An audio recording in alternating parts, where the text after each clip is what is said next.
Este segundo cuatrimestre ha sido más de lo mismo. 3 asignaturas sobre pura ingeniería para demostrar que tenemos la matemática y física suficiente como para afrontar los problemas más matemáticos de una empresa y tener las bases para las futuras asignaturas de esta carrera, y otras 2 asignaturas sobre informática, una sobre pura programación y otra sobre los componentes más profundos de un ordenador. Veamos qué asignaturas son. La primera es Tecnología de la Programación o TP, Estructura y Tecnología de Computadores o ETC, Cálculo, Estadística y Fundamentos Físicos de la Informática. Bien, vayamos con la primera. Esta vez voy a empezar por la mejor, que es TP. En esta asignatura aprendimos a cómo programar más decentemente, utilizando mecanismos más eficientes y útiles. No os voy a explicar la asignatura completa porque necesitaría horas, pero sí que os voy a resumir los contenidos que seguro que os interesan. En el primer tema nos hacen la introducción a C, donde al igual que cuando empiezas cualquier otro lenguaje, te explican los tipos de datos y variables. Como podéis ver, por ejemplo, int es entero, char es de caracteres y double es real, los números reales. También las expresiones aritméticas, donde la única diferencia aquí es que si tú quieres utilizar un número real, pues deberás de poner el punto, ya que si no te lo tomará como un entero. Las funciones y procedimientos, como podéis ver en la pantalla, y las sentencias condicionales, como los if y los switch. Por último, también damos las iteraciones y los bucles, como la sentencia for, while o do while, que estáis viendo. Una vez que domináis todo eso, que es lo principal para poder ejecutar cualquier código, nos enseñan los arrays, que para que los entendáis, los arrays son variables estructuradas donde cada elemento se almacena de forma consecutiva en memoria. Es decir, una A es un tipo de dato char o carácter, pues un array de char sería un conjunto de caracteres consecutivos. Por ejemplo, palabra sería un array de tamaño 7 de caracteres. Por último, sobre el aprendizaje de C nos enseñan a utilizar punteros y memoria dinámica, algo que no me voy a meter ya que es bastante complejo. Ahora, si queréis que hable acerca de ello, pues comentármelo y lo explicaré bien en un vídeo. Todo eso era tan solo el primer tema de introducción a C. El resto de temas nos enseñaban estructuras para programar mejor, como ya he dicho antes. Aprendemos a utilizar los nodos enlazados, que posteriormente nos servirán para hacer listas. Los nodos pueden parecer muy complejos de entender si los ves por primera vez en código. Sin embargo, si tú utilizas la ayuda visual de los dibujitos, seguro que los entiendes muy fácilmente, ya que es la concatenación de una estructura y la siguiente. Finalmente, los últimos temas eran para aprender a utilizar otros métodos, como por ejemplo la recursividad, que es muy útil para resolver algunos problemas, como los que os muestro aquí. Luego vemos también todo tipo de árboles, para tratar datos que tienen un determinado orden.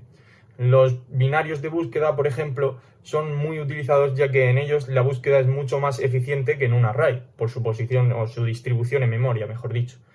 El último tema era bastante fuerte de contenido y sin duda muy importante, ya que se dan los tipos de datos abstractos o TDAs, como por ejemplo el tipo pila, cola y lista, que son los que estáis viendo ahí en pantalla y se utilizan muchísimo para la programación.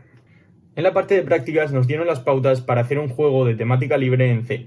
Y la verdad es que para mí fue el mejor proyecto que he hecho en este curso.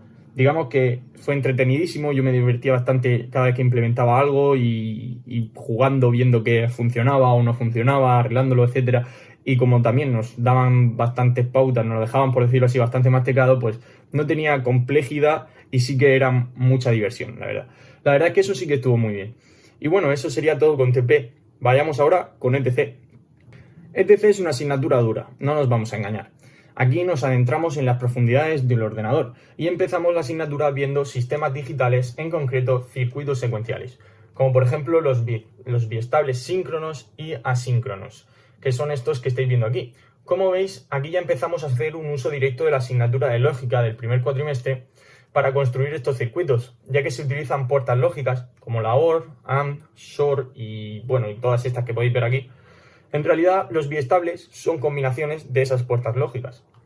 Luego vemos los componentes del procesador, dentro de los cuales destaco los decodificadores, que como su propio nombre indica, sirven para decodificar, y los multiplexores, que sirven para dejar un valor según el tipo de valor que tengan en la entrada. Y la ALU o unidad aritmético-lógica, que sirve para hacer las operaciones. Todos ellos se componen con puertas lógicas y los biestables que hemos visto antes. Como veis, van entrelazando las cosas poco a poco. Otros componentes importantísimos de un procesador son los registros, el banco de registros y la memoria. Los registros sirven para almacenar un 1 o un 0, o un dato más grande según su implementación. Nosotros, como vimos lo más básico, pues almacenaban tan solo un valor. El banco de registros consiste en un entrelazamiento de muchos registros. Así de simple. Y la memoria también servía para almacenar datos, pero la diferencia es que la memoria almacenaba datos de identificación normalmente, es decir, las etiquetas de las instrucciones que se ejecutaban en el procesador. Luego nos enseñaron a diseñar un procesador para que pueda ejecutar las instrucciones en ensamblador.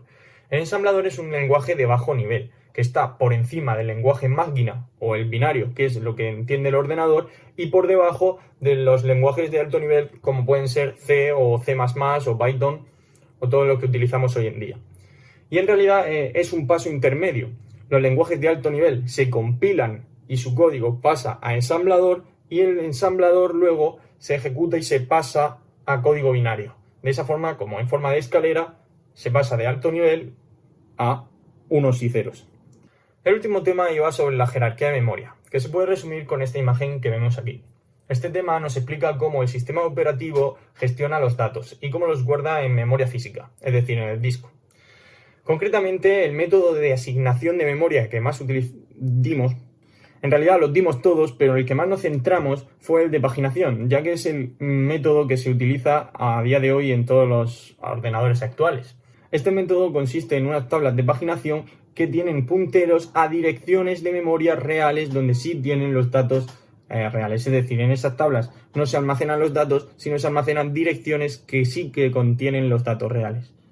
Las prácticas de esta asignatura consistían en hacer un Tetris en código ensamblador. Y yo voy a ser sincero, el ensamblador es una auténtica tortura. Pero bueno, por decir algo bueno, digamos que nos divertimos bastante, ya que por ejemplo en el proceso de implementación de las piezas, pues a cada uno le funcionaba de forma diferente y hacía cosas extrañas. Y luego que nos divertíamos viendo a ver quién le funcionaba mejor y luego cuando ya lo teníamos hecho, pues a ver quién hacía más puntos, eso está claro. Siempre cuando creas algo hay que disfrutarlo y jugarlo. Como veis, esta asignatura va increciendo a pasos gigantescos y si parpadeas 2 veces te montan un Intel i5. Esto ha sido todo de esta pedazo de asignatura y ahora vamos con la siguiente. Cálculo suele tener mala fama, o por lo menos a mí me daba mucho miedo, ya que pensaba que consistía en desarrollar fórmulas matemáticas y cosas turbias, entonces pues estaba acojonado. Pero luego resultó ser aprender a resolver ejercicios, simplemente. La asignatura solo tenía 3 temas, pero iban lo suficientemente cargaditos como para tenernos entretenidos los 6 meses. En el primero de ellos dimos el método de inducción, dimos sucesiones, límites e indeterminaciones con un nivel parecido al de bachillerato, órdenes de magnitud y luego todo eso lo poníamos en práctica resolviendo ejercicios en Sagemat, que seguro que os acordáis de él ya que es el mismo programa que utilizábamos en álgebra y matemática discreta. El tema 2 iba íntegramente sobre integrales. Estos son los temas que vimos: la regla de Barrow, las integrales impropias, la interpolación y la integración numérica. De ahí no se puede sacar mucho más. Por último, el tema 3 iba sobre las series. Una serie es una suma infinita de números y se representa con un límite. La mayoría de estos ejercicios consistían en ver si una serie era convergente o divergente, es decir, si tendía a un número real o al infinito, y buscar su término general, que es el límite que os he comentado antes. Aquí tienen mucho que ver los órdenes de magnitud, sobre todo para las comparaciones, pero siguiendo la jerarquía de órdenes que dimos en el tema anterior, se solucionan la mayoría incluso de cabeza. El único problema es cuando te ponen uno demasiado complejo y tienes que utilizar la regla del L'Hopital para resolverlo. Pero bueno, no sería un problema, solo que sí que es más complicado. Al final, después de hacer 2 millones de ejercicios, acabas cogiendo las astucias, como decía mi profesora, para poder resolverlos todos. Y bueno, y en esta asignatura la mayoría de clases de práctica se utilizaban para resolver ejercicios del examen de teoría, por desgracia. Esto sería todo de cálculo, vayamos con estadística.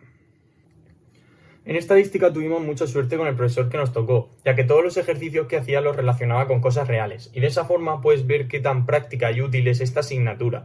No es como cuando en el colegio te explicaban las matemáticas de mala manera y tú decías, pues la raíz cuadrada, por ejemplo, no la voy a usar en mi vida.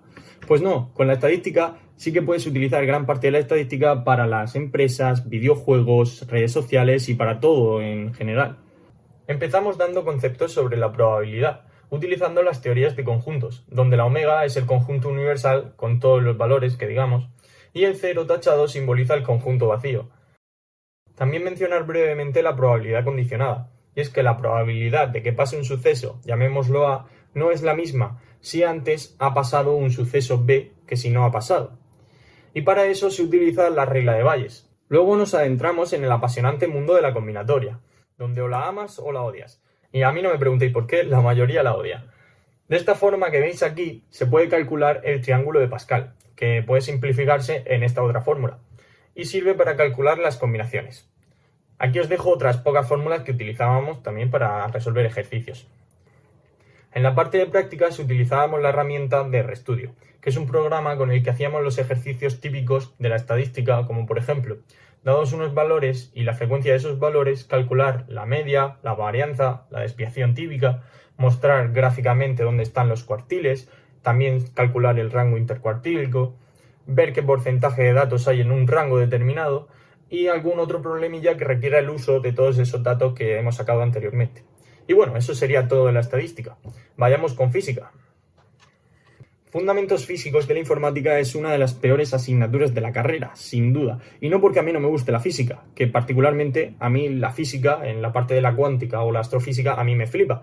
Pero esta parte de la electrónica y además explicada como la dieron estos profesores, que fue durante casi todas las clases una barbaridad de teoría exagerada, y luego en la última clase vamos a hacer ejercicios que sí entran en el examen. Ya está, y fue así.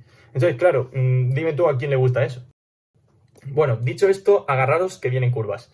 Durante el curso nos cargaban con teoría y empezábamos dando fenómenos eléctricos, como por ejemplo, de los que destaco, la ley de Coulomb, el campo eléctrico y los condensadores. El siguiente tema es sobre circuitos de corriente continua, donde aprendemos sobre la corriente eléctrica. Utilizamos la ley de Joule, la fuerza electromotriz, utilizábamos resistencias, dimos las leyes de Kirchhoff y ya tenemos información suficiente como para hacer circuitos RC, es decir, circuitos con resistencias y condensadores. Bien, pues seguro que ya esto os ha tenido que parecer desesperante, a mí por lo menos me lo ha parecido, así que os voy a dejar aquí los contenidos de la asignatura y no me voy a enrollar más con esto. Finalmente, después de asistir a todas las clases, los pocos que aguantábamos yendo a las clases, claro, nos daban una hoja con las fórmulas que sí que entraban para el examen, y menos mal porque si no, pues, nos iban a destrozar vivo. La parte práctica estuvo más entretenida por mirar algo bueno, utilizábamos el voltímetro, bueno, aprendíamos a usar el voltímetro para medir la intensidad, para medir el voltaje, luego jugábamos con circuitos reales, bueno, a ver, mirábamos cómo se enviaba la información a través de ondas y digamos que se hacía más ameno de esa forma. Bueno, con eso ya hemos terminado todas las asignaturas de primero. Qué buenos y malos momentos he tenido que revivir para hacer este vídeo, pero bueno, ha merecido la pena. Dicho esto, si os ha gustado y os ha servido, por favor, comentármelo. Mucha suerte y que os vaya bien.